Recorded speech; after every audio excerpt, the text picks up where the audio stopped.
মুক্তিযুদ্ধ একটি গৌরবময় অধ্যায় যা বাংলাদেশের প্রতিটি মানুষের হৃদয়ে গেঁথে আছে, কিন্তু সেই ইতিহাসের অনেক গল্পই রয়ে গেছে অজানা।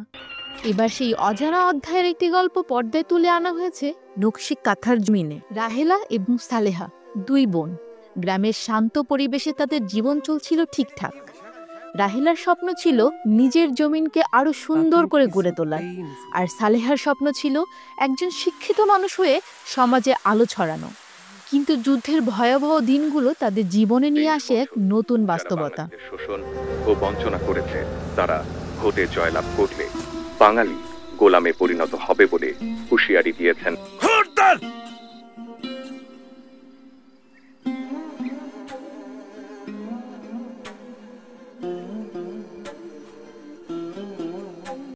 গুলি, বোমা আর আগুনে ভরা এক অন্ধকার সময়।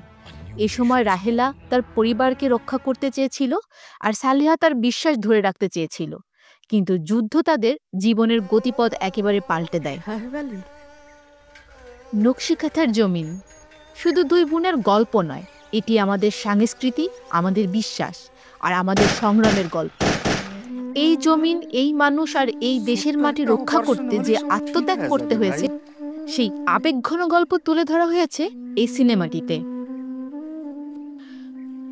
চলচ্চিত্রটি ইতিমধ্যে আন্তর্জাতিক মহলে প্রশংসিত হয়েছে। বেঙ্গালুরু আন্তর্জাতিক চলচ্চিত্র উৎসবে এটি পেয়েছে শ্রেষ্ঠ চলচ্চিত্রের স্বীকৃতি। IFFI ইউনেস্কো গান্ধী মেডেলের জন্য এটি মনোনীত হয়েছে। এটি শুধু একটি সিনেমা নয়, এটি আমাদের দেশের ইতিহাসের গৌরবময় দিকের এক আলোকিত অংশ। ২৭ ডিসেম্বর বাংলাদেশ প্রেক্ষাগৃহে মুক্তি পাচ্ছে নকশি কাঁথার জমিন, একটি চলচ্চিত্র যা আপনার হৃদয় ছুঁয়ে যাবে। আসুন আমরা সবাই দেখি আমাদের মাটির গল্প, আমাদের জীবনের গল্প, নকশি কাঁথার জমিন। এই গল্পে আছে ভালোবাসা, আছে সংগ্রাম, আর আছে আমাদের দেশের প্রতি আত্মনিবেদন। আপনার কাছের প্রেক্ষাগৃহে এসে দেখুন নিজের মাটির গল্প।